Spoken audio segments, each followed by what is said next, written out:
नमस्कार, स्वागत है आपका। आप देख रहे हैं इंडिया डेली। आपके साथ मैं हूं शिवम दत्त मेहता और स्वागत करते हैं आपका इस सुपर प्राइम टाइम शो में, यानी इंडिया बोल रहा है। इंडिया बोल रहा है में हर दिन आपके लिए एक नया मुद्दा लेकर आते हैं, एक नया विषय आपके लिए लेकर आते हैं जिस पर हम करते हैं चर्चा, आपकी राय भी हम जानते हैं और एक्सपर्ट्स बताते हैं हर पॉइंट का एनालिसिस। केवल मैं बोलूं, आप सुने, बात वहां खत्म नहीं होती। बात की जानकारी और सटीक एनालिसिस और विश्लेषण आवश्यक है। आज का मुद्दा क्या है वो आपको बताएंगे, आज क्या टॉपिक है वो आपको बताते हैं। चलिए आपको मैं बता दूं कि एक बार फिर से अमेरिकी राष्ट्रपति अपने बड़बोलेपन के चलते सुर्खियों में हैं। एक बार फिर उन्होंने भारत की ओर से रूसी तेल खरीदे जाने पर बयान दिया है, यानी कि भारत, इंडिया खरीद रहा है रूस से तेल। इसको लेकर फिर आपत्ति जताई है और कहा है कि मेरी पीएम मोदी से बात हो गई है। आपत्ति जताते जताते उन्होंने हल भी निकाल लिया है। उन्होंने कहा है कि मेरी पीएम मोदी से बात हो गई है और अब भारत रूस से तेल खरीदने में कटौती करेगा। हर दिन कुछ ना कुछ नया डोनाल्ड ट्रंप जो है वो कहते हैं, नई बयानबाजी वो करते हैं। अब जिसे लेकर कहा जा रहा है कि दिवाली के बहाने ट्रंप चले मनाने। अब रोशनी के इस त्योहार पर ट्रंप ने कहा कि मोदी मेरे अच्छे दोस्त हैं, उनसे फोन पर बात हुई है। ये सब कुछ काल्पनिक है क्या, ये प्रश्न मैं आप पर छोड़ता हूं। लेकिन दिवाली के बहाने ट्रंप चले मनाने, मौका दीपावली का था और उन्होंने एक दावा और कर दिया। उन्होंने कहा कि उनसे फोन पर बात हुई है। किससे? प्रधानमंत्री मोदी से। ट्रेड पर चर्चा हुई है, कह दिया। लेकिन क्वेश्चन है, सवाल उठता है, क्या वाकई ऐसा हुआ है? ट्रस्ट कर सकते हैं डोनाल्ड ट्रंप? आपसे मैं प्रश्न पूछता हूं, या फिर ट्रंप अपने पुराने अंदाज में दुनिया को फिर उलझाने निकले हर बार की तरह? एक नया शगुफा छोड़ देते हैं और आप सुलझाइए, पहेली दे देते हैं, आप हल निकालिए। दिवाली के मौके पर दोस्ती की बातें, पर क्या इन बातों के पीछे कोई सियासी चाल है? अब पॉलिटिक्स केवल आपके देश तक सीमित नहीं रह गई है। इंटरनेशनल डिप्लोमेसी भी आपकी राज्य या स्टेट की पॉलिटिक्स या कंट्री की पॉलिटिक्स में इन्वॉल्व हो चुकी है। डोनाल्ड ट्रंप बहुत बड़ा उदाहरण है, प्रधानमंत्री नरेंद्र मोदी बहुत बड़ा उदाहरण है कि भाई या तो आप कूटनीति में अच्छा काम कर सकते हैं या डोनाल्ड ट्रंप की तरह आप अपने कूटनीतिक रिश्ते खराब कर सकते हैं। क्योंकि प्रधानमंत्री मोदी की ओर से जारी पोस्ट में ऐसी किसी कॉल का जिक्र नहीं है, ना ट्रेड की चर्चा है, ना रूस से तेल खरीद रोकने की बात है। इसे कहते हैं समझदार व्यक्ति और समझदार ट्वीट, समझदार पोस्ट। फिर ट्रंप ने ऐसा क्यों कह दिया? दुनिया देख रही है, भारत चुप है और ट्रंप हमेशा की तरह अपनी बातों से फिर बना चुके हैं नई हलचल। चलिए आपने फटाफट अंदाज में खबरें देखी, अब आगे बढ़ते हैं। आज का मुद्दा आपको बताते हैं। अमेरिका के राष्ट्रपति डोनाल्ड ट्रंप एक बार फिर से सुर्खियों में हैं। कभी बयान, कभी दावा, कुछ भी बोलते हैं। उनके इस खेल में इस बार भी मुद्दा है भारत रूस से कितना तेल खरीदेगा या खरीद रहा है, या आगे कितना खरीदने वाला है अभी, और उसमें क्या संभावना है बदलाव की। ट्रंप चाहते हैं कि भारत रूस से कितना तेल खरीदेगा उस पर पूरी तरह से अमेरिका का नियंत्रण हो, अमेरिका का कंट्रोल रहे उस पर। इसलिए वो साम दाम दंड भेद सब हथकंडे अपना रहा है। इस बार दिवाली के बहाने उन्होंने भारत रूस के रिश्तों को फिर से रेगुलेट करने की कोशिश की है कि भाई कंट्रोल में रखेंगे। उन्होंने कहा कि मेरी पीएम मोदी से फोन पर बात हो गई है, बात हो चुकी है, मेरी ट्रेड पर चर्चा की हमने, और मोदी ने कहा है कि भारत रूस से तेल खरीदना बंद कर देगा, जो वाकई चौंकाने वाला है। इस पर भारत की ओर से क्या प्रतिक्रिया आई उस पर भी हम बात करेंगे। लेकिन उससे पहले आप ये सुनिए कि व्हाइट हाउस में हुई दिवाली मीट में पीएम मोदी को लेकर क्या बयान दिया गया। I just spoke to your Prime Minister today. We had a great conversation. We talk about trade. We talk about a lot of things, but mostly the world of trade. He's very interested in that. Although we did talk a little while ago about let's have no wars with Pakistan, and I think the fact that trade was involved, I was able to talk about that. He's a great person. We just have a very good relationship, and he's not going to buy much oil from Russia. He wants to see that war end as much as I do. He wants to see the war end with Russia, Ukraine. And as you know, they're not going to be buying too much oil. So they've cut it way back, and they're continuing to cut it way back. अब आपने सुना किस तरीके से Trump ने अपने बयान में क्या कुछ कहा है। ट्रंप ने साफ कहा है कि मैंने प्रधानमंत्री नरेंद्र मोदी से फोन पर बात की है, हमारी अच्छी बातचीत हुई, हमने व्यापार पर बात की। जिसके बाद उन्होंने यह भी कहा कि पीएम मोदी ने आश्वासन दिया है कि वो रूस से ज्यादा तेल नहीं खरीदेंगे। जितना मैं चाहता हूं उतना ही वो भी चाहते हैं कि रूस यूक्रेन युद्ध जो है वो बंद हो जाए, यानी युद्ध रोकने की बात की। ये बात अच्छी है, युद्ध रोकना चाहते हैं, हम भी चाहते हैं कि युद्ध ना हो। आगे उन्होंने कहा कि इसलिए वो रूस से उतना तेल नहीं खरीदेंगे, वो इसमें कटौती कर देंगे, लेकिन इस पर भारत की ओर से ट्रंप के इस दावे पर कोई मुहर नहीं लगी, बल्कि प्रधानमंत्री नरेंद्र मोदी की ओर से जारी एक पोस्ट में ऐसी किसी चर्चा का जिक्र तक नहीं किया गया है। पीएम मोदी ने अपने सोशल मीडिया पोस्ट में ट्रंप के कॉल और बधाई के लिए शुक्रिया कहा है, थैंक यू कहा, और यह भी दोहराया कि आतंकवाद के मुद्दे पर हम साथ हैं, हमारी सोच मिलती है। लेकिन ट्रंप की ट्रेड वाली बात का कोई जिक्र नहीं, कोई मेंशन नहीं। तो क्या ट्रंप एक बार फिर से झूठ बोल रहे हैं? क्योंकि प्रधानमंत्री नरेंद्र मोदी की ओर से जारी सोशल मीडिया पोस्ट में ऐसी किसी भी बात का कोई जिक्र नहीं है। जैसे जो ट्रंप कह रहे हैं वो कोई बात नहीं है। पहले की तरह इस बार भी ट्रंप पीएम मोदी से हुई अपनी बात में व्यापार का जिक्र कर रहे हैं, लेकिन ऐसी बात हुई है या नहीं, भारत की ओर से इस पर मुहर नहीं लगी। हम आपको ट्वीट भी दिखा रहे हैं, क्या लिखा है वो भी आप देखिए। उन्होंने लिखा है, thank you president Trump for your phone call and warm Diwali greetings. आपके फोन कॉल के लिए धन्यवाद, दिवाली की ग्रीटिंग्स के लिए धन्यवाद। On the festival of lights, may our two great democracies continue to illuminate the world with hope and stand against united against terrorism in all its forms. यानी कि इस रोशनी के त्योहार में हम दो डेमोक्रेसी जो हैं, जमहूरियतें जो हैं, वो एक साथ रहें और आतंकवाद के खिलाफ अपनी आवाज को हर बार की तरह बुलंद करते रहें और उसके खिलाफ लड़े भी। लेकिन ऐसा लगता है कि एक बार फिर बड़बोले ट्रंप झूठ बोल रहे हैं, दुनिया को अपनी बातों में उलझा रहे हैं, भारत रूस के बीच व्यापार को लेकर झूठ बोल रहे हैं। अब ऐसा इसलिए कह रहे हैं क्योंकि राष्ट्रपति ट्रंप पहले भी ऐसा कर चुके हैं, इस पर कई बार सवाल भी उठे। और अब एक बार फिर ट्रंप का इस तरह से बयान देना, दरअसल ट्रंप पहले भी ऐसे बयान दे चुके हैं, ये आप सब जानते हैं। कभी रूस को लेकर, कभी चीन पर तंज कसते हुए, कई बार उनकी बातों पर विवाद भी खड़ा हुआ। और अब भारत को लेकर उनके बयान ने नई बहस छेड़ दी है, ये भी आपको समझना होगा। भारत को लेकर इस तरीके का बयान क्यों दिया? अब ट्रंप का इतिहास यही कहता है। क्या कहता है? देखिए, जब जब बोले हैं विवाद खड़ा हुआ है। कभी रूस को लेकर बयान, कभी चीन पर तंज, और अब भारत का नाम लेकर एक और दावा। खोखला है क्या?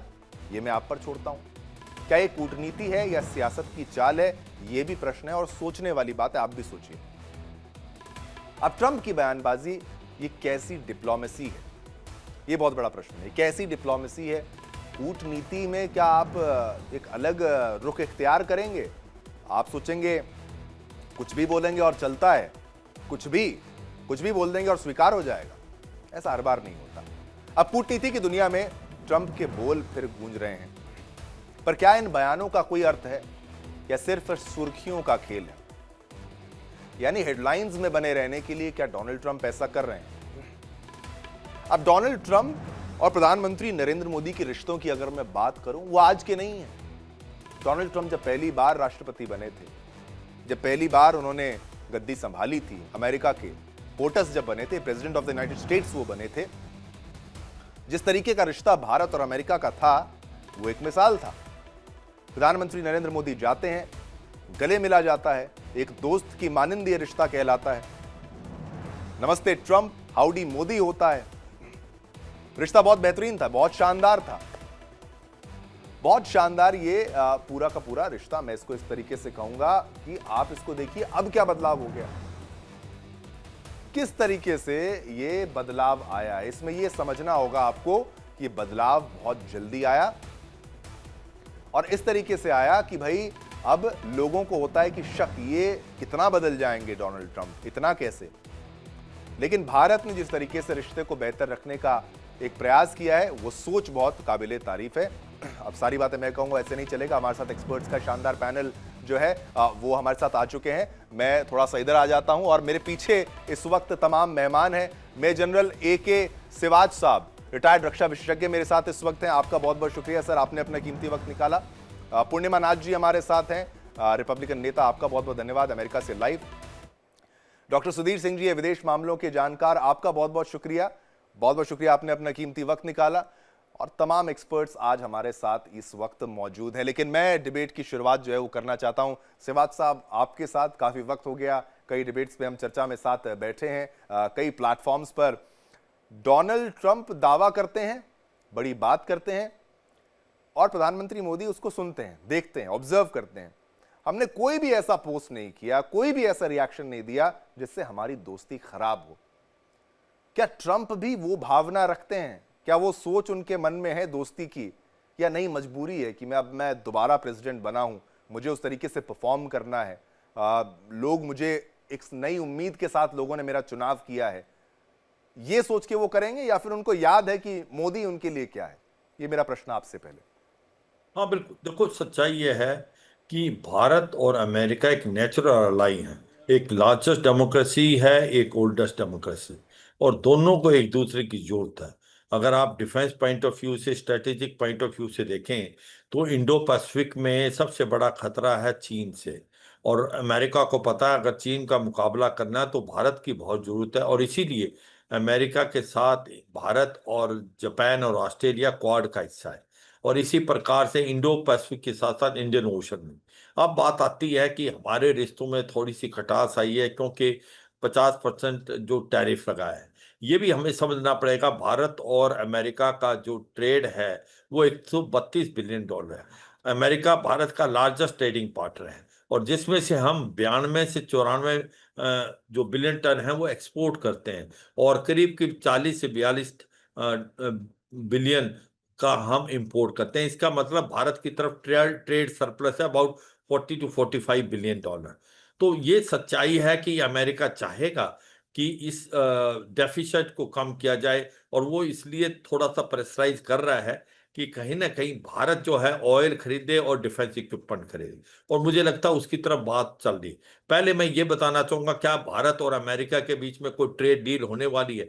बिल्कुल होने वाली है, दोनों देशों के लिए बहुत महत्वपूर्ण है और जल्दी से जल्दी होनी चाहिए। इसके अंदर हम रेटरिक नहीं करने चाहिए, हमें कोई भी ऐसा चीज नहीं बोलना चाहिए कि रिश्तों में खटास आए। बैक चैनल डिप्लोमेसी से बहुत बातें चल रही हैं, ये मैं आपको बताना चाहूंगा, और ये आने वाले टाइम में हमारा ट्रेड डील होगा, कहीं ना कहीं हमारा कॉम्प्रोमाइज होगा। मैं अब देखता हूं कि रेड लाइंस क्या है अमेरिका की और रेड लाइंस क्या है भारत की।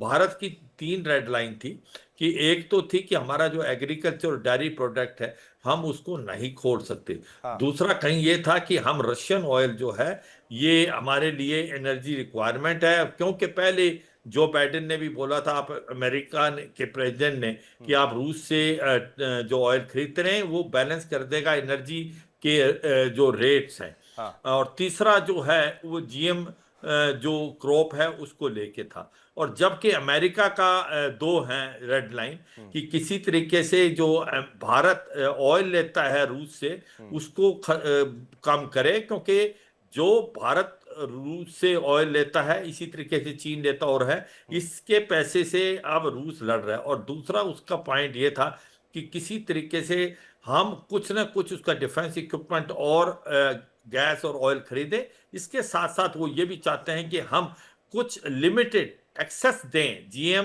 क्रॉप को और आपके डेयरी और एग्रीकल्चर प्रोडक्ट नहीं, पे। डेयरी में तो नहीं, एक इशू ये है कि एक टर्म नहीं, होता मैं है नॉन मैं एक बार वेजिटेरियन मिल्क। कंप्लीट कर लूं। हाँ, मैं एक बार हाँ। कंप्लीट करूं आप तो मुझे लगता है इन पे दोनों तरफ से बातचीत हो रही है, और कहीं ना कहीं हमारे को 50% जो टैरिफ है वो भी समझना चाहिए, क्योंकि हम उसको समझते तो है नहीं, हम पास कर देते हैं जो स्टेटमेंट, कि जो अगर 50% टैरिफ है तो वो हमको कहाँ हिट कर रहा है। देखो मैंने बताया आपका 92 से 95 बिलियन डॉलर आपका एक्सपोर्ट है, उसमें से 30 बिलियन डॉलर आपका एक्सपोर्ट है जो फार्मास्यूटिकल में है, इलेक्ट्रॉनिक आइटम में, उस पर टैरिफ नहीं लगा।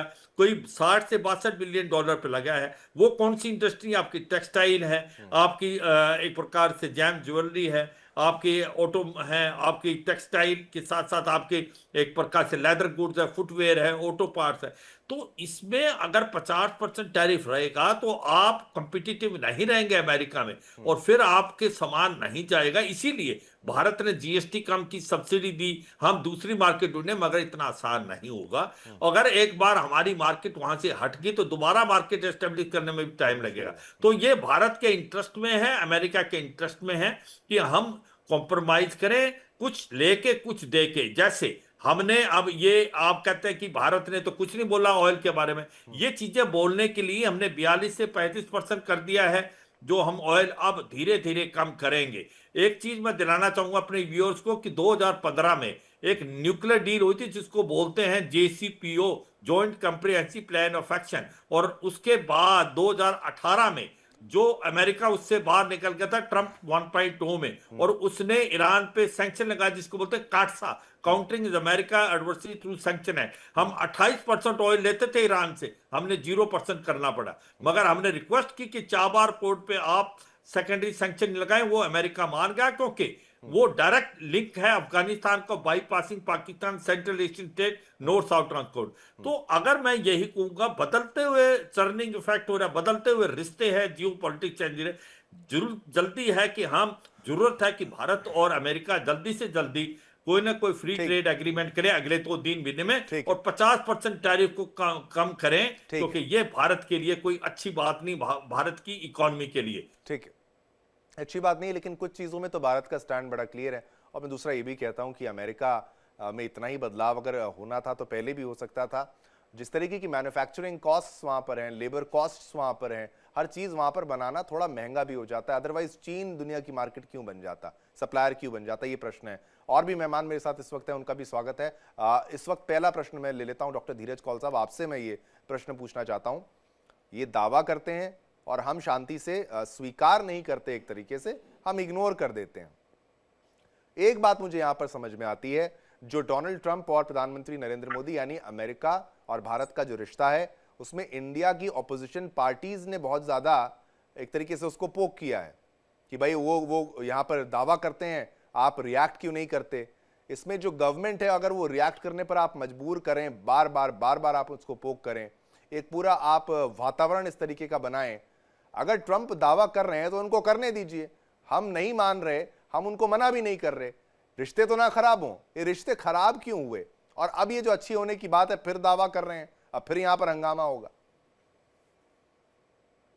नमस्कार, thank you for having me on the show. और मैं जनरल साहब की बात सुन रहा था, एग्जैक्टली मैं पिछले 6 महीने से यही एग्जैक्ट पॉइंट बार बार बोल रहा हूँ।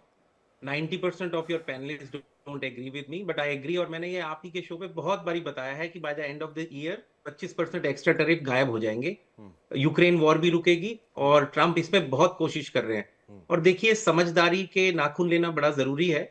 एक होता है कल्पना की दुनिया में रहना। America is the largest economy, इसमें कोई दो राय नहीं है। अमेरिका की growth definitely as of today 2.5 से 3.5%। देखिए, मैं फाइनेंशियल इंडस्ट्री से कनेक्टेड हूं और जुड़ा हूं, मैं, मेरा रोज 6-7 घंटे इसी में जाता है, तो मेरे रोज का काम है, इसलिए मैं आपको नंबर्स पे बात करता हूं, नथिंग डू विद इमोशंस। ठीक है। कहानी ये है कि दुनिया की next growth engine is artificial intelligence and quantum computing and robotics and genomics. अब आप अपने दिल पे हाथ रख के बताइए, इस इंडस्ट्री की 90% टॉप कंपनीज कहां पे बेस्ड हैं? वो अमेरिका में सिलिकॉन वैली बेस्ड हैं, या ओहायो या बॉस्टन बेस्ड हैं। अब कहानी ये उठती है कि इन कंपनीज के मिड लेवल और अप लेवल एम्प्लॉयज ऐसे लोग हैं जो सीजन्ड इंडियन ट्रेन्ड पीपल हैं, आईआईटी से आए हैं या यहीं के भारतीय लोग हैं, बहुत मेहनत की, बहुत एक्स्ट्रा टैक्सेस दिए, अपने बलबूते पे आए, लोकल गवर्नमेंट के सपोर्ट से नहीं आए। ऐसा नहीं है कि बिहार की गवर्नमेंट ने उनका वीजा अरेंज किया, उन्हें ओरेकल में सीईओ बना दिया, ऐसे नहीं होता। बहुत हार्डवर्क भारतीय लोग करते हैं। यहाँ पे और भी पूर्णिमा जी बैठी हैं, वो भी बहुत हार्डवर्क करती होंगी। एक मतलब ये एक अनफॉर्चुनेट है कि भारत में लोगों का ये मानना है कि यहाँ पे बहुत रोजी लैंड है। यहाँ रोजी लैंड नहीं है। यहाँ बहुत डिसिप्लिन, बहुत मेहनत करके, बहुत सेक्रीफाइसेस देकर ही इंसान आगे बढ़ पाता है, इसमें कोई दो राय नहीं है। तो पहले तो let's very clear about it. दूसरी बात, अगर आपको वर्ल्ड में ग्रो करना है तो 90% ग्रोथ इंजन के साथ आपके रिलेशनशिप्स बहुत अच्छे होने चाहिए। इसमें भारत का अमेरिका के साथ रिलेशनशिप होने का उतना ही फायदा भारतीयों को मिलेगा जितना अमेरिका की टेक इंडस्ट्री को मिलेगा। बिल्कुल। ये आपको समझना पड़ेगा। आज की डेट में जो इनिशियल ग्रेजुएट्स हैं बीटेक या एमटेक के, उनकी नौकरी 1.2 मिलियन जॉब्स जा चुकी हैं पिछले साल से टेक वर्ल्ड में, क्योंकि एआई इसको रिप्लेस कर रहा है। ये आप भी जानते हैं, मैं भी जानता हूं। बिल्कुल। हमारे अमेरिका में आज की डेट में आपको इनिशियल लेवल के एम्प्लॉय की जरूरत ही नहीं है, आपको mid level and upper level employees की जरूरत है। और वो कौन प्रोवाइड कराएगा? अमेरिका प्रोवाइड कराएगा। वर्ल्ड की 65% भारत की आबादी 35 साल से कम है, यूथ है, ट्रेन है, उनके लिए एम्प्लॉयमेंट इंजन कौन देगा? भारत, अमेरिका देगा। भारत की इकोनॉमी आज 4 ट्रिलियन पे, और again thanks to the strong leadership of India, जो इतने खतरनाक टाइम में मतलब थिन वाटर पे चलते हुए आ रही है। देखिए, मैं भी कंपनी रन करता हूं, मुझे पता है कैसे काम किया जाता है। ये ऑपोजिशन पार्टी बहुत अनफॉर्चुनेट है, बहुत ज्यादा अनफॉर्चुनेट है भारत में ये देखना कि इन्होंने खुद क्या किया 50 साल, 60 साल, 70 साल। अब भारत की एक स्ट्रांग लीडरशिप आई है। सबसे इंपॉर्टेंट ग्रोथ के लिए चीप एनर्जी होती है और पॉलिटिकल स्टेबिलिटी होती है। अगर आप ट्रंप का भाषण भी उठा लें, वो भी बार बार ये बोलते हैं कि हर साल कोई ना कोई चेंज होता था। अब मेरे मित्र आए हैं जो 14 साल से हैं। एक स्ट्रांग लीडरशिप भारत प्रोवाइड कर रहा है, एक बहुत ही अच्छा विजन मोदी जी का है। और मैं आप ही के शो पे बार बार बोल रहा था कि हमें बिल्कुल ये बात ध्यान में रखनी चाहिए कि अमेरिका और इंडिया एक नेचुरल अलाइज है, लार्जेस्ट, जैसे जनरल साहब ने बताया, बिल्कुल सही।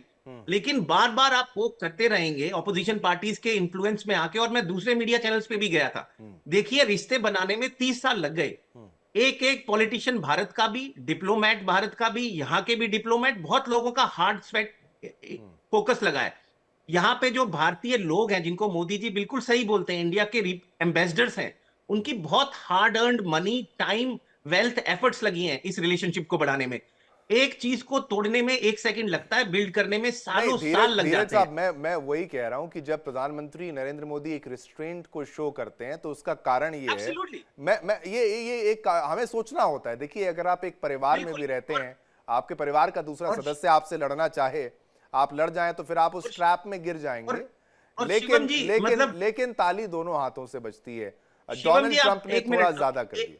आप अपने आप को 1 मिनट भारतीय ना सोचते हुए एक एक जीव जो मार्स प्लेनेट से आया वो देखिए। अब आप ये देखिए, नहीं नहीं, तभी आपको बात समझ आएगी। डोनाल्ड ट्रंप करना क्या चाह रहे हैं? रशिया यूक्रेन वॉर को रोकना चाह रहे हैं। बिल्कुल। उसके लिए उन्होंने चाइना के ऊपर दबाव डाला। चाइना ने हमें रियलाइज किया, हम 40 साल से सो रहे थे, हमारे पास रेयर अर्थ ही नहीं है। अगर रेयर अर्थ नहीं होगा, हमारे को तो चोक कर देंगे। नंबर 2, उन्होंने भारत के ऊपर दबाव डाला। पहले पुतिन पे डाला, उसने रिफ्यूज किया। चाइना पे डाला, उसको हम कर नहीं पाए। इंडिया पे डाला कि आप ऑयल कम करिए। लेकिन एक बात आप अपने दिल पे हाथ रख के बताइए कि भारत अपनी कंजम्पशन के लिए तो ऑयल रिफाइन कर रहा है, लेकिन दुनिया में रिफाइन करके यूरोप को वापस बेच रहा है वही ऑयल को। तो ये तो ऑक्सीमोरॉन हो गया ना। आप प्राइवेट कंपनीज कितना, मतलब कितना लालच। और एक बात, एक आप मेरे को एक सेकंड, एक सेकंड मुझे कंप्लीट करने दीजिए। वो थोड़ा सा और गलत चला जाएगा। मैं एक नहीं, व्यापार, मैं एक सेकंड पॉइंट बोलूंगा, आप बोलिएगा। आप बराबर बोलिएगा। थोड़ा सा मेरा गला आज बैठा, फिर मैं आपको बताता हूं।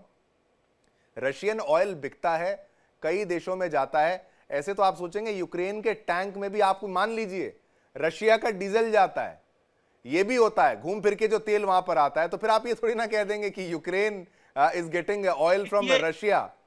देखिए, भारत बिजनेस, आप इतना अच्छा एक सब पिक्चर नहीं होता। एक बात आपको समझनी पड़ेगी, बिल्कुल सही। यूक्रेन में भारत का रिफाइंड डीजल जा रहा है जो रशिया से आ रहा है, ये सत्य है, इसमें कोई दो राय नहीं है। लेकिन आपको यह भी समझना पड़ेगा कि यूरोपियन देशों ने डबल एनर्जी क्यों खरीदने पे मजबूर हुए? क्योंकि एथिकली वो वॉर को रोकना चाहते हैं। और अब पुतिन भी थक चुके हैं। तो गुड न्यूज ये है, लेट्स बी पॉजिटिव, कि ये वॉर रुकेगी। इसमें फेस सेविंग के लिए मुझे लगता है भारत की लीडरशिप भी हेल्प करेगी, ट्रंप जी भी हेल्प करेंगे, और ये बहुत अच्छी एक डेवलपमेंट होगी। ये बहुत ज्यादा जरूरी है। 7,000 लोग रोज मर रहे हैं। लेकिन मैं बार बार एक बात बोलता हूं, हमको सेंसिटिव होना चाहिए। मैं डोनाल्ड ट्रंप के बिल्कुल साथ हूं। नहीं, हमें सेंसिटिव होना चाहिए इन मामलों में।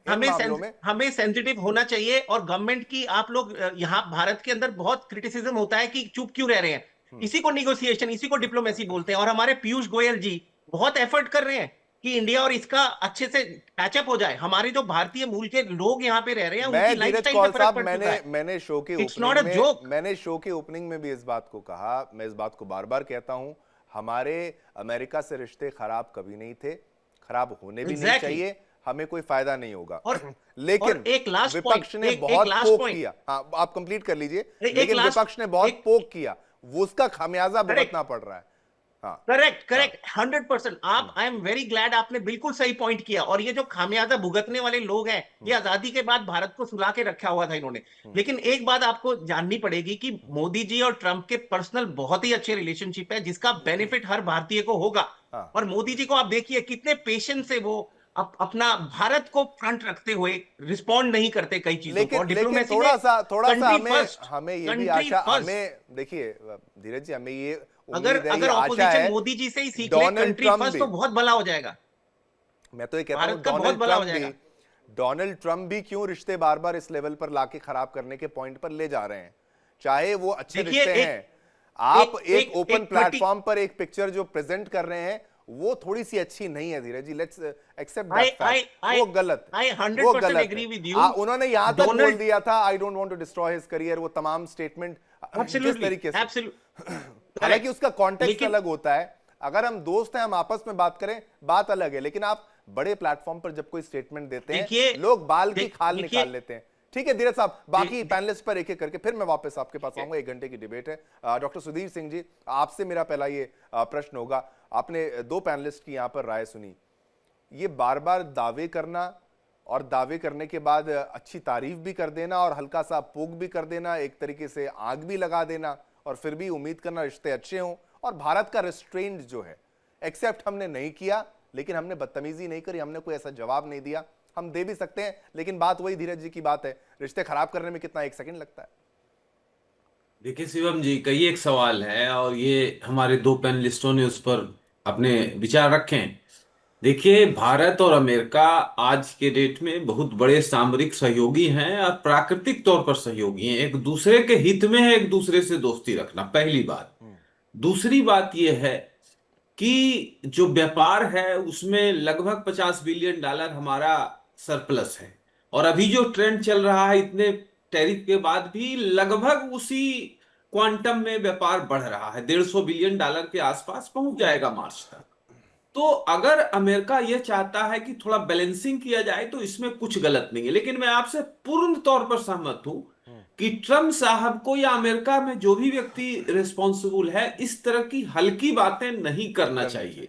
आज हालत यह हो गया है कि 2 छोटे बच्चे लड़ते हैं तो लोग मजाक में कहते हैं कि ट्रंप युद्ध में समझौता करा देंगे।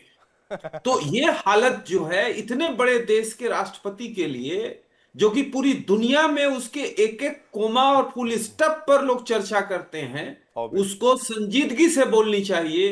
वो कहीं ना कहीं ट्रंप साहब का जो पता नहीं उनके दिमाग में क्या चल रहा है, दिमाग वाली बात में सुधीर साहब, ये आपको याद होगा बाइडेन को लेकर ये क्या कुछ कहते थे कि भाई अब उनका दिमाग ऐसा, दिमाग वैसा।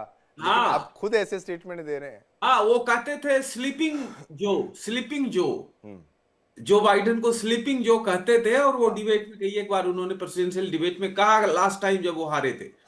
देखिए, इन सब के बावजूद मुझे लगता है कि अभी जो आसियान में, माने मलेशिया वाले शिखर सम्मेलन जो आसियान का हो रहा है, जिसमें ट्रंप आ रहे हैं और मोदी जी भी जा रहे हैं, तो कोई बैठक इसमें इस संबंध में जरूर होगी, क्योंकि पोस्चरिंग की बात है। और इसमें थोड़ा सा एक आप संदर्भ ले लें कि चीन के साथ भी टैरिफ वॉर उतने स्पीड से चल रहा है। तो ट्रंप साहब को लगता होगा कि कहीं हम ये ना खुले तौर पर छोड़ें कि भाई भारत को हम रिलैक्सेशन दे रहे हैं। अगर आप ग्लोबल टाइम्स को पढ़िए, लेकिन सुधीर साहब, चाइना के साथ तो कभी लगाते हैं कभी हटाते हैं। वहां से तो रेयर अर्थ मिनरल्स चाहिए उनको, वहां तो मजबूरी भी है ना डोनाल्ड ट्रंप की। तो वो देखिए, चाइना के साथ ऐसा बिहेवियर, चाइना भी जवाब अच्छा दे देता है। रेयर अर्थ मिनरल जो है वो ऑस्ट्रेलिया के साथ अभी तुरंत आनन फानन में ट्रीटी की गई है और उसका खनन स्पीड किया जाएगा ऑस्ट्रेलिया के अंदर। लेकिन यस, चाइना को कुछ बढ़त है, लेकिन वो ऐसा नहीं है कि सारा चीज ठप हो जाए। लेकिन जो ट्रेड पर प्रॉब्लम है ऑस्ट्रेलिया के, चाइना नहीं सर, ठप हो सकता है। चाइना का लगभग $400 बिलियन सरप्लस है अमेरिका के ऊपर। हमारा तो $50 बिलियन है। अरे भाई, छोटा सा ये वियतनाम है, उसका $100 बिलियन है। ताइवान उससे छोटा है, उसका भी $200 बिलियन है। तो हम तो 13वें स्थान पे हैं सरप्लस के मामले में, बहुत छोटा सा अमाउंट हम अमेरिका के संदर्भ में है। तो ये भी समझना चाहिए। और भारत का जो एक फलक वैश्विक स्तर पर बढ़ रहा है, इंडो पैसिफिक में जो हमारा रिश्ता जा रहा है, बढ़ता जा रहा है, और इंडो पैसिफिक में सुरक्षा और स्थिरता अमेरिका के भी हित में है और वैश्विक शांति के भी हित में है। ये बात भी अमेरिकन पक्ष को बहुत ही बखूबी से समझ के निर्णय लेना चाहिए। नहीं, एक बात ये भी हमें समझनी होगी। मैं पूर्णिमा नाथ जी मेरे साथ हैं। ट्रंप के दो रूप हमने देखे। पूर्णिमा जी मेरी बात से सहमत होंगी। हमने इतना अच्छा रिश्ता रखा, जितनी तारीफ मैं आपको बताऊं इंडियन मीडिया में डोनाल्ड ट्रंप की हुआ करती थी, शायद वो अमेरिकन मीडिया में नहीं होती थी। वो दौर भी आपने देखा होगा, कई जगह में लोग पूजा करते थे, मंदिर बना दिए थे। हमने एक राष्ट्रवादी नेता के रूप में उनको देखा, जो अपने कंट्री फर्स्ट पॉलिसी में चल रहे हैं। मेक अमेरिका ग्रेट अगेन क्या गलत है? मैं नहीं कहता गलत है। आपका ट्रेड डेफिसिट बढ़ रहा है तो आप कंट्रोल करेंगे, अच्छी बात है। लेकिन आप फैसले ले रहे हैं और आप वो कहते हैं ना जिसको बिटर पिल, और बहुत ज्यादा मात्रा में बिटर पिल ले रहे हैं, तो आपको रिएक्शन हो रहा है आपके देश पर भी, देश में भी असर हो रहा है। उनकी सोच गलत नहीं थी कहीं भी, लेकिन तरीका इतना गलत आ गया कि आपने अपने दोस्तों के साथ भी ऐसा बिहेवियर कर लिया, खुद को ऐसा पोर्ट्रे कर लिया कि लोग ट्रस्ट करना बंद कर देंगे।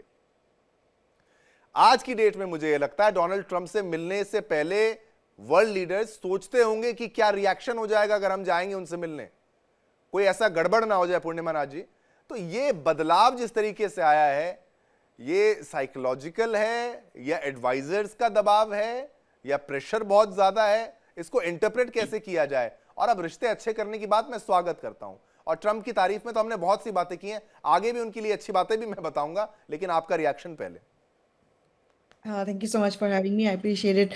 दिवाली की शुभकामनाएं। फर्स्ट ऑफ ऑल मैं एक बात से शुरू करना चाहती हूँ। कौल साहब ने एक नंबर बोला है, 7,000 डेथ हो रहा है। And मुझे पता है कि ऐसे कैसे सिचुएशन हमारी यहाँ पे ऐसे चल रहा है कि कोई भी हमारे पास उतना टाइम नहीं है फैक्ट चेक करने का। सब कोई भी इंफॉर्मेशन डोनाल्ड ट्रंप के मुंह से जब आते हैं ना, उसको आप सॉल्ट के साथ लेना अच्छा रहेगा, क्योंकि वो बार बार उस नंबर को वो मसाज करते हैं, चेंज करते हैं, और उसको इंक्रीमेंटल बढ़ाते भी हैं। तो ये जो लास्ट जो नंबर वो बोले थे ना, 7,000 death per day, it is not supported at all by the numbers that we actually have. Fact checking is not possible at this point of time because he lies every single time. तो मैं आपको दो तीन आंकड़ा बताऊंगी यहाँ पे। अगर 100,000 डेथ पर ईयर भी अगर रशियन ट्रूप हुआ है, वो आप 365 डेज से डिवाइड कर लिए, 273 आती है पर डे की death. This is not just casualty, सिर्फ डेथ के लिए नहीं बोलते, killing plus wounded plus missing, ऐसे ओवरऑल बताया जाता है। कंफर्म्ड रशियन ट्रूप का डेथ 45,000 बताया गया है। अब institution of the study of war के हिसाब से 2024 में रशियन ट्रूप का कैजुअलिटी हुआ था 438,000 प्लस ऑड। अब इसका नंबर देख लीजिए, 1,180 आता है पर डे। वो भी that also doesn't support the 7,000 number. तो डोनाल्ड ट्रंप ने कहाँ से 7,000 नंबर लेके आए और मुझे नहीं पता। कौल साहब ने ये नंबर कहाँ से लेके आके हमें बताए, हमें नहीं पता। कि we really have to be extremely careful from what Donald Trump says at this point of time. Every single line has something wrong in it. Okay? तो अब मैं जाती हूँ आपके रशियन ऑयल के मुद्दे पे। रशियन ऑयल के मुद्दे में प्रेसिडेंट ट्रंप दिखाना क्या चाहते हैं कि एक्चुअली इंडिया के ऊपर डिप्लोमेटिक विन दिखाना चाहते हैं।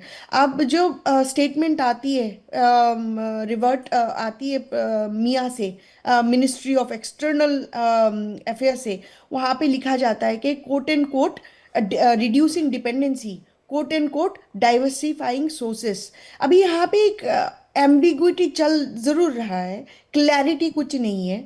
ये जो डोनाल्ड ट्रंप कहता है वो बेसिकली आपका एक ग्लोबल हेडलाइन बन जाता है, और मियाँ क्या कह रहे हैं उस इंफॉर्मेशन कहीं नहीं जा रहा है। अब इसका प्रैक्टिकलिटी आपको मैं बताऊं। यहाँ पे जो कंजर्वेटिव पोर्टल्स है, पोर्टल्स में आप जाके देखिए, वहां पे स्पेसिफिकली कहा जाता है डोनाल्ड ट्रंप ने क्या कहा, ओके, इंडिया ने क्या कहा रिटर्न में और XYZ ने क्या कहा रिस्पॉन्स में, वो कहीं नहीं आता। तो इनका जो मागा बेस है, जो specifically white Christian nationalist MAGA base, core base जो है, उनके लिए Donald Trump is a God.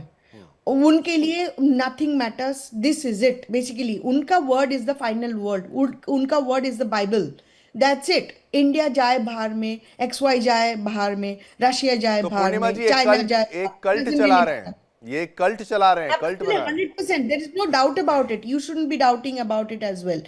यहाँ पे जो आपकी बात हुई थी, ये तो आपने कू 7 क्लक्स million क्लैन की people, तरह बना दिया है इनको, जैसे एक क्लैन होता था जी कि भाई। मैं तो उसको कल्ट बोल रही हूँ अभी, बिकॉज मागा is it has become a militant cult. आपने कल की ट्वीट या अभी देख लीजिए, कैश पटेल की जो दिवाली की विश ने किया है, उनके कमेंट्स जाके पढ़ लीजिए, किसने उसको रीट्वीट किया और रीट्वीट करके क्या बोल रहा है। याहू के न्यूज तक आ चुका है कि go back is it has, I have told you about it for the last how many months. आपके शो बाकी चैनल के थ्रू से मैं ये तो बात कर रही हूँ, डजेंट मैटर इंडिया कौन है, XYZ कौन है।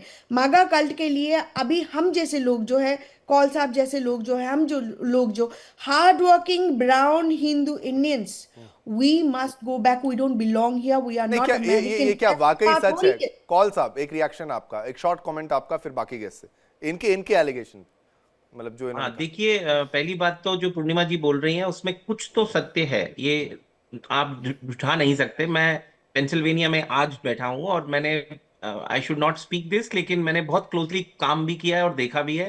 अनफॉर्चुनेटली कुछ एलिमेंट्स ऐसे हैं मिडवेस्ट में जो इस मानसिकता से बहुत पहले से जुड़े हैं, आज की नहीं है, लेकिन उनको हवा मिली है, ये बात सत्य है। लेकिन ओवरऑल रिपब्लिकन पार्टी, पूर्णिमा जी तो उसी पार्टी में है जो बता रही हैं, उसमें बहुत ही अच्छे लोग हैं, बहुत प्रोग्रेसिव हैं, प्रो बिजनेस हैं और सेंसिटिव लोग भी हैं। तो सारी पार्टी को ऐसा बोलना, मैं थोड़ा इसमें डिसएग्री करूंगा।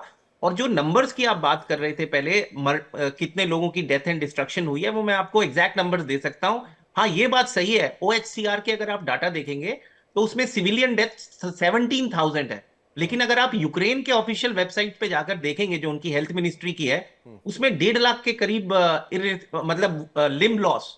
क्योंकि मेरे कई फ्रेंड फिजिशियंस हैं जो अभी भी पोलैंड में काम करते हैं रिफ्यूजी सेंटर्स में, तो नंबर्स तो दोनों कंट्रीज ने फज किए हुए हैं। रशिया की अगर आप डेथ एंड डिस्ट्रक्शन देखें तो 1.5 लाख तो उनके ऑफिशियल नंबर है।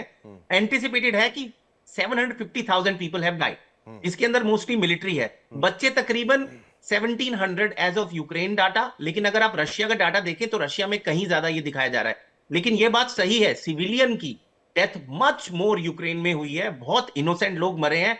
मैं तो कहता हूं एक भी आदमी एक्स्ट्रा क्यों मरे, और नहीं, ऐसा आदमी बिल्कुल सही। जो जो एक भी जान बचा पाए। देखिए हम लोग हेल्थ केयर में है, 25-30 साल लग जाते हैं एक आदमी की जान बचाने की विद्या थोड़ा सा ग्रहण करने के लिए।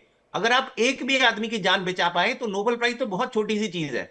तो मेरा ये मानना है कि कोई भी ऐसी एफर्ट जिसमें वॉर रुके, उसको सब देशों को सपोर्ट करना चाहिए। That what I agree. Dheeraj sahab, मुझे लगता है कि शायद उनका कहने का तरीका, आप जिसे आप एंकरिंग में भी देखते हाँ, होंगे, दो मैं अलग अलग तरीके एक्चुअली के एंकर होते हैं, वो हेती करना चाहते यही हैं, पॉइंट लेकिन बात यही का पॉइंट पतंगड़ मैं बन जाता है। यही पॉइंट मैं पहले बोलना चाह रहा था, लेकिन एक सेकंड दीजिए। मैं ये बात बार बार बोलता हूं, Trump is not a seasoned politician, he is a businessman running the country like business, और बहुत डिसरप्टिव है। क्योंकि दुनिया में जितनी भी बड़ी कंट्रियां, उसके लीडर्स कौन है? Seasoned politician. हाँ। तो आप बिजनेसमैन को पॉलिटिशियन के साथ बिठा दीजिए कहीं। डोनाल्ड ट्रंप, अगर आप समझे तो किसी भी वर्ल्ड के सीईओ के साथ उनकी केमिस्ट्री देखिए, बात करने का तरीका देखिए। सॉफ्ट बैंक के सीईओ को ऑन एयर जाके बोल रहे हैं कि 200 बिलियन से 400 बिलियन कर दीजिए अगर आप हमारी हेल्प ही करना चाहते हैं, ऑन एयर। कभी सुना है आपने? तो वो कंट्री के, उनका नेट इंटेंट अच्छा है, लोगों के लिए बात करने का तरीका गलत है, बिल्कुल नहीं, 100% पर आपकी क्या बात से एग्री वाकई करता हूं। वाकई ऐसा है कि भाई बिल्कुल नारियल की तरह सिवाज साहब, कि भाई बाहर से कड़क और अंदर से एक अच्छे फल के रूप में, या फिर एक प्याज की तरह है कि भाई जितना छीलेंगे अंदर से भी उतना ही वैसा ही रुख होगा? ये समझना होगा हमें। देखो एक बात समझना शिवम, वो जो भी कर रहे हैं वो अपने देश के लिए कोशिश कर रहे हैं। क्या वो ठीक कर रहे हैं, क्या गलत कर, तो हिस्ट्री बताएगी। देखो आज जो जिस प्रकार से हम कह रहे सिवाज थे साहब, कि अमेरिका, देश और जो एलिगेशन पूर्णिमा जी ने लगाया कि भाई वो केवल वाइट क्रिश्चियंस के लिए, अमेरिकन के लिए, उनके लिए भी कर रहे हैं क्या?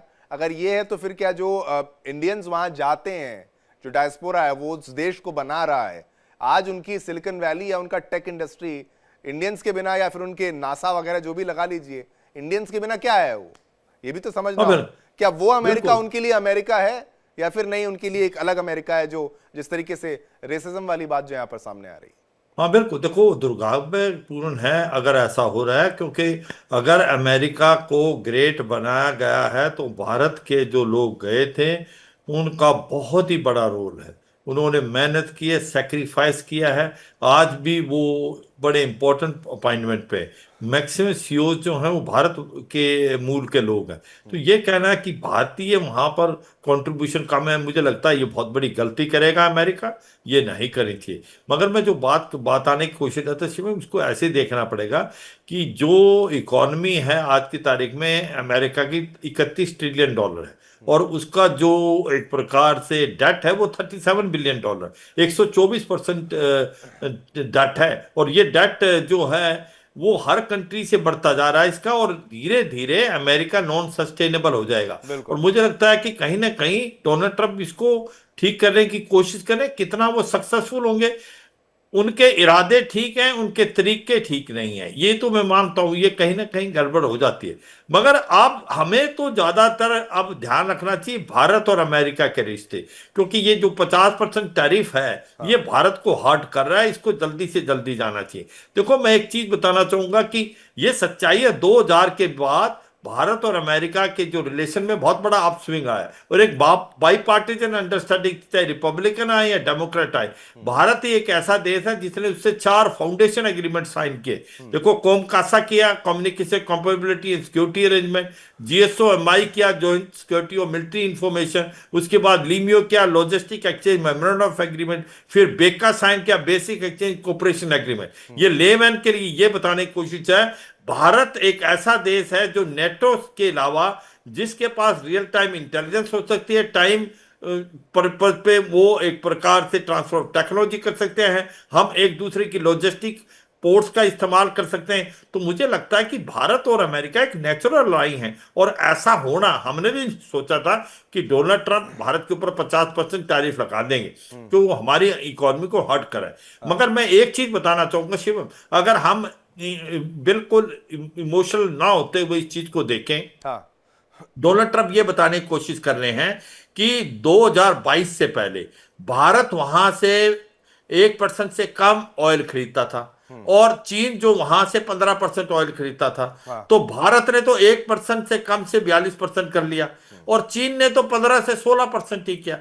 तो ये सच्चाई, उनका पॉइंट में दम है। मगर भारत की बढ़ती हुई इकोनॉमी है, भारत को वो जहां से सस्ता ऑयल मिलेगा लेंगे, क्योंकि रूस को और कोई ऑयल नहीं करता, उसने 7 से 8 जो डॉलर पर बैरल कम कर दिया। आज हमारा जो एक प्रकार से ऑयल आ रहा है रूस से, वो कम से कम आधा सस्ता है जो हमें सऊदी, यूएई और इराक से मिल रहा है। इससे भारत को 12 से 15 बिलियन डॉलर का फायदा हुआ है। तो ये सच्चाई है, भारत की इकोनॉमी को तो फायदा है। इन टैरिफ से ये सारा जो हमारा बेनिफिट है ये बेकार हो जाएगा। ये भी हमें समझना होगा, ये भी यहां पर जरूरी था। ठीक है, आपकी कुछ और कहना अभी हाँ, मैं एक चीज बताऊंगा चाबार पोर्ट के लिए। अब देखो आपने बेवकूफी की, अभी उन्होंने चाबार पोर्ट पे भी सैंक्शन लगा दी। आपको ये पता होना चाहिए चाबार पोर्ट एक इतना इंपॉर्टेंट भारत के लिए है, वो भारत का जो ट्रेड है 7 से 10% बढ़ा देगा अगले 4 साल में। क्योंकि ये यही नहीं कि ईरान से ही अफगानिस्तान जाता, central Asian state, north south transport corridor, eastern Europe और रूस को जोड़ता है। तो अब उसने चिढ़ के उसकी भी वो लगा दी। मैं ये कहूंगा भारत और अमेरिका एक नेचुरल लाइन, जल्दी जल्दी ट्रेड डील करें, गिव एंड टेक की पॉलिसी करें, और बैक चैनल डिप्लोमेसी चल रही है। चाबार से इकोनॉमिक सैंक्शन हटाएं, और जो ये 25% टैरिफ है इसको जल्दी खत्म करें। मुझे लगता है बहुत रिक्वायरमेंट है, क्योंकि हमारी टेक्सटाइल इंडस्ट्री जो सफर कर रही है वो भारत की बहुत इंपॉर्टेंट एक्सपोर्ट, हमारा 14% एक्सपोर्ट तो जाता है अमेरिका को। एक तो मैं कहूं टेक्सटाइल इंडस्ट्री जैसे भारत की भी इंपॉर्टेंट है, बांग्लादेश में तो खुद सरकार ने बर्बाद कर ली, लेकिन बांग्लादेश इसका फायदा उठा रहा है। वहां तो 19% टैरिफ है, भारत को 50, तो जो बांग्लादेश की इंडस्ट्री है उसको तो मौका मिल गया, हमने हमारी गलती से मौका हो गया है। लेकिन इंडोनेशिया, वो फिर बांग्लादेश, चाइना भी डूब रहे हैं, फिर भी डूब रहे हैं। मुझे आशा है कि आने वाले समय में कुछ इलाज निकल जाए। धीरज कौल जी आपके पास में आता हूं, निकलना चाहिए, बिल्कुल ठीक है। धीरज कौल जी आपके पास में यहाँ पर आता हूं। एक तो ऑयल को लेकर जो रेट्स आप कह रहे हैं वो तमाम चीजें, और हम उसको रिफाइन करके बेच रहे हैं, वो ऑयल बॉन्ड्स, वो तमाम जो पहले से होता आ रहा है उसको लेकर। दूसरा, डोनाल्ड ट्रंप एक अच्छा काम कर रहे हैं, मैं आपकी बात से सहमत हूं, लेकिन आप जाएंगे सऊदी अरेबिया से 142 बिलियन, जहां तक मुझे याद है, हथियार का सौदा वो उनके साथ करते हैं। अब जेलेंस्की यूक्रेन को भी कहते हैं कि आप युद्ध रोक लो, उसके बाद भी हथियार बेचने की बात भी वहां पर सामने आती है, उसके बाद भी वो हथियार बेचना चाहते हैं। तो वो युद्ध रुकवाना चाहते हैं, ये एक पहलू है, लेकिन वो सारी दुनिया को हथियार बेचना चाहते हैं, ये दूसरा पहलू है। अब यूक्रेन में जो हथियार जा रहे हैं उसमें अमेरिकी हथियार कितने हैं, ब्रिटिश हथियार कितने हैं, यूरोपियन यूनियन के हथियार कितने हैं, नेटो के हथियार कितने हैं, उन देशों के मैं अगर कहूं तो युद्ध कौन रुकवाना चाहता है? ये भी तो एक बड़ा क्वेश्चन है कि भाई देखना अपने मन के भीतर कि वाकई कौन युद्ध रुकवाना चाहता है, कौन आग लगाना चाहता है। ये दो क्वेश्चन मेरे आपसे। हाँ, ये आपने बहुत ही इंपॉर्टेंट 3 पॉइंट टच कर लिए। एक आई थिंक वो बड़ी आसानी से निकल गया, लेकिन I think very important question you touched. एक हमारे फाइनेंस में होता है कॉस्ट ऑफ डूइंग बिजनेस। तो जो आपने पॉइंट वो रेज किया, I congratulate you for pinpointing that. Cost of doing business for increased oil purchase from Russia, compare it to the trade deficit and the trade which is affected. $42 billion का trade India America का non sustainable है। हमारे finance में बोलते हैं कि अगर 17% अगर आपका मार्जिन हो या 25%, उससे ज्यादा हो ही नहीं सकता जो हम लोग इंडिया से एक्सपोर्ट कर रहे हैं। तो अगर आप फार्मा में भी उठा लीजिए, जेनेरिक में 10 से 12% का होता है, तो वो नॉन सस्टेनेबल है। 25% एडिशनल टैरिफ पे वो इम्पॉसिबल है, वो खत्म हो गया ट्रेड। तो उससे जो जॉबलेसनेस क्रिएट होगी वो एक अलग ही दुनिया है, हम उस पर नहीं जा रहे। इसीलिए मोदी जी इसको बार बार बैलेंस कर रहे हैं कि ये हट जाए। देखिए, मैंने आप ही के शो पे 6 महीने, 4 महीने, 5, हर महीने में यही बात कर रहा हूं कि धीरे धीरे आप देखेंगे इंडिया डाइवर्सिफाई करेगा, रशियन इंपोर्ट्स को कम करता जाएगा। और एक मैं नंबर आपकी करेक्शन के लिए दे देता हूं। As of today Russian oil का जो डिस्काउंट है वो $5 से $6 प्रति बैरल है, नंबर 1।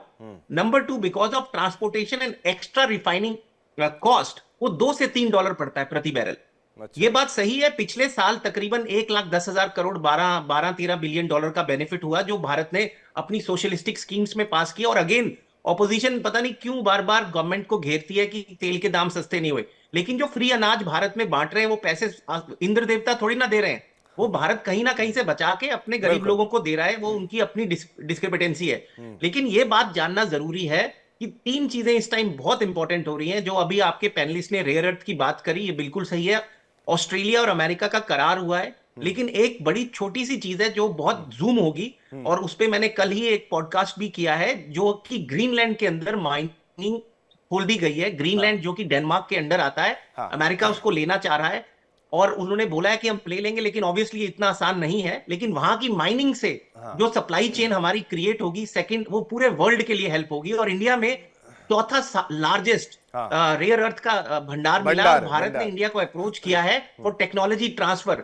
और माइंड यू, रेयर अर्थ को खोदना, निकालना और क्लीन करना मुश्किल नहीं है। सबसे मुश्किल काम होता है उनको सेपरेट करना, 17 एलिमेंट्स को। उसकी technology China is 30 times ahead of rest of the world cost के अंदर अगर बात करें तो। ये ओवरनाइट नहीं होगा, इसमें सालों साल लगेंगे। इसीलिए आप देखेंगे जो चाइना के ऊपर एक्स्ट्रा टैरिफ है वो हट जाएगा। हाँ। वो हट जाएगा, I can guarantee you that. हम लोग कर ही नहीं सकते, इसीलिए बार बार हट रहा है। लेकिन मैं बार बार ये सोचता हूं कि हम वाकई क्या क्लीन एनर्जी की ओर आगे बढ़ रहे हैं, इन बैटरीज को, इन रिफाइनिंग को लेकर। एक पॉइंट आपने जो आपने पूछा था यूक्रेन वॉर का, मैंने पिछली बारी भी बोला था टॉम हॉक्स नहीं मिलेंगे, वो नहीं मिले। 320 बिलियन डॉलर का जो एड है उसके अंदर मोस्टली डिफेंस है। ये भी बात सही है कि हमारा डिफेंस इंफ्रास्ट्रक्चर की बहुत बड़ी लॉबी है। कोई भी गवर्नमेंट आ जाए वो अपना सामान बेचना चाहते हैं, इसमें कोई दो राय नहीं है। ये जनरल साहब बैठे हैं, इनको मुझसे ज्यादा इस बारे में जानकारी होगी। लेकिन एक प्रॉब्लम आ चुकी है दुनिया में जिसको बोलते हैं डिसरप्टिव टेक, जिसके अंदर आज टैंक से ज्यादा हमें drone warfare, laser, anti satellite, space jammers, internet jammers, ये दुनिया चल रही है। और पैलेंटियर एक कंपनी का नाम है, मैंने विवेक जी को भी बताया था, पिछले 1 साल से आपके शो पे बात कर रहा हूं। आप उसकी ग्रोथ ट्रेजेक्टरी देख लीजिए, वो ऐसी वॉर गेम्स खेलते हैं कि आपकी परिप्रेक्षा से दूर है। वो यूक्रेन में इन्वॉल्व है और वो पूरा बैकअप दे रहे हैं यूक्रेनियन, इसीलिए आप देख रहे हैं इतना उसको सस्टेन कर रहे हैं। लेकिन नहीं, मैं फिर इस बात पे आता हूं मैं ये कि कहता दुनिया हूं के लिए कि सबसे अच्छा दिन होगा जब ये वॉर रुक जाए मैं और भी सारे चाहता देशों हूं, के देखिए लीडर्स को। हम भी चाहते हैं युद्ध रुक जाए, लेकिन डोनाल्ड ट्रम्प जब लेकिन खुद जाते हैं। आप मुझे बताइए चाइना का लीडर इस बारे में क्या कर रहा है, चाइना जो तो छोड़ वर्ल्ड का दीजिए ना सर, सेकंड चाइना लार्जेस्ट में तो इकोनॉमी है। मीडिया भी नहीं है। चाइना में जिस तरीके की स्थिति है वहां पर, मतलब ठीक है, हाउ हम अंत हाउ की ओर आगे बढ़ हाउ रहे हैं। हाँ, सेल्फिश ऑफ देम, हाँ, how selfish of them, you can think say about that. It. Sudhir ji आपका पॉइंट आगे क्या, आगे अब क्या जी हो? जी, देखिए एक पॉइंट कौल साहब ने बहुत अच्छा उठाया है कि चाइना क्या कर रहा है। माननीय कौल साहब, चाइना तो चाहता है कि युद्ध खूब भड़के। वो तो उसका है कि दसों उंगली घी में है। जितना रसिया कमजोर होगा, लॉन्गर टर्म जो स्ट्रेटेजिक कैलकुलेशन है चाइना का, वो मजबूत होगा। वो 1969 में वो वार लड़ चुके हैं। लेकिन हाँ, आगे क्या होगा, शिवम का ये जो सवाल है, ये बहुत अच्छा सवाल है। देखिए, मैं यहाँ कौल साहब से सहमति रखूंगा कि यूक्रेन का क्राइसिस जो है, जनवरी तक रिजॉल्व होने का आसार मुझे दिखाई पड़ रहा है। उसके अपने कारण है। उसके कारण पर ट्रम्प पुतिन से साहब का मिलना नहीं प्रयास चाहते है। वो, पुतिन से लेकिन मिलना नहीं चाहते, ये भी स्टेटमेंट अभी आया है। नहीं, देखिए वो तो लॉजिस्टिक है, कोई जल्दी उतना उन्होंने नहीं, अभी वो कह रहे नहीं हैं किया फायदा होगा। नहीं है उससे मिलना, टाइम वेस्ट बता दिया उन्होंने। देखिए, जब प्रेसिडेंशियल मीटिंग शिवम जी होती है तो उसमें थोड़ा सा लॉजिस्टिक करना पड़ता है। अरे और नहीं बार साहब, बार ट्रम्प ये साहब कहाँ बगैर अनाउंसमेंट के मिलने के लिए तैयार नहीं है। लेकिन मैं मूल बात ये कह रहा हूं कि देखिए, ट्रम्प साहब को एक क्रेडिट हम सब लोग को देना चाहिए। ये व्यक्ति जब से राष्ट्रपति बना है तो रिजोल्यूशन के लिए लगातार लगा हुआ है, लगातार बात कर रहा है, 3-3 घंटे बात कर रहा है। अमेरिका के राष्ट्रपति 3 घंटा किसी दूसरे राष्ट्रपति से फोन पे बात करे, ये इसको नॉर्मल आप न लें। तो उस आदमी को युद्ध खत्म करने की तत्परता है। लेकिन और चीजें हैं, और रसिया में भी कंपल्सन बहुत ज्यादा हो चुका है। यूक्रेन तो बिल्कुल अब आया राम गया राम वाली स्थिति में है ही। तो मिला जुला करके अब पूरी दुनिया चाहती है, मानवता चाहती है कि शांति हो। हमारे प्रधानमंत्री पुतिन के सामने कह चुके हैं कि युद्ध किसी समस्या का उपाय नहीं है। ये तो हमारे ये प्रधानमंत्री तो दोनों, जेलेंस्की और उनको, पुतिन को, दोनों को एकदम आंख में आंख डाल के बोलते हैं बड़े क्लियरली। कभी कभी हम भी स्टेटमेंट देखते हैं, हम कहते हैं बुरा ना मान जाए, नहीं, लेकिन निश्चित बोलते हैं। तौर पर बोलना चाहिए, इससे एक माहौल बनता है। तो मुझे लगता है कि अब ये रिजोल्यूशन ठीक अगले है। 3-4 महीनों में ठीक दिख जाए। ठीक है। पूर्णिमा जी, आपसे मेरा एक कमेंट, आपकी तरफ से भी कोई कमेंट। डोनाल्ड ट्रंप को हम दो रूप में देखते हैं। एक तो आपकी तरफ से जो पिक्चर है, बिल्कुल आप क्योंकि वहां पर ऑब्जर्व कर रही हैं। दूसरा ये कि भाई ड्रग्स को लेकर कैसे उन्होंने कार्टलाइजेशन और टेररिज्म की श्रेणी में डाला, और राष्ट्रवादी होना अपने देश के लिए, नशे के विरुद्ध युद्ध करना, युद्ध रोकने की बात करना। तो क्या समझा जाए, इनकी पर्सनालिटी को एग्जैक्टली एक्सप्लेन कैसे किया जाएगा, हकीकत क्या और कितना ये मुखौटा है? देखिए, मेरा तो सिंपल सी एनालिसिस है इसमें। अगर उनको युद्ध अगर उतना ही पसंद नहीं है और रुकवाना चाहते हैं, तो वेनेजुएला का जो बोट्स है उनके क्यों उड़ा रहे? And there is only two persons in the Congress. One is a representative, one is a senator. Senator Rand Paul and a congressperson Marjorie Taylor Greene. ये दोनों इसके ऊपर बात की है कि दे आर नॉट, गिन चुन के 2 और 3 ही आपको मिलेगा जो एक्चुअली डोनाल्ड ट्रंप जो कर रहे हैं उनके जो फिट नहीं हो रहा है, उनके अलाइनमेंट नहीं हो रहा है, उनके बारे में बात कर रहे हैं, और कोई बात नहीं कर रहे। She was one of the staunchest supporter of Donald Trump. And she is actually breaking, एक जो पहली बार ब्रेकिंग नहीं हुआ, काफी सारे पॉलिसीज में उन्होंने बात किया है। इनफैक्ट दी शटडाउन चल रहा है उसके ऊपर भी बात किया है। मुझे भी समझ नहीं आ रहा है शटडाउन क्यों करवा रहा है। This is such political theatre वो होगा यहाँ पे, अनफॉर्चुनेटली सो। अगर वही मेरा सिंपल सी बात है, अगर वो युद्ध एक्चुअली रुकवाना चाह रहे, दूसरा क्यों उकसा रहा है? बिल्कुल, ये बहुत बड़ा प्रश्न। बहुत बहुत शुक्रिया पूर्णिमा जी, आपका, सिवाज साहब आपका, सिंह साहब आपका, कौल साहब आपका, सभी का बहुत बहुत शुक्रिया जिस तरीके से आप सभी ने अपनी राय को रखा और इस चर्चा को आगे बढ़ाया, और सकारात्मक तौर पर, केवल सेंसेशनलाइज करने के हिसाब से नहीं। चलिए, अब बारी आज के सवाल की, और आपको बता दें कि आज का सवाल क्या है जो हम आपसे पूछते हैं। आज का सवाल है, जय जवान जय किसान किसका नारा था? ऑप्शंस आपके टेलीविजन स्क्रीन पर। ए जवाहरलाल नेहरू, बी लाल बहादुर शास्त्री जी। आप अपना जवाब 7240772407 पर व्हाट्सएप करें। सही जवाब देने वाले विजेता को मिलेगा शानदार इनाम।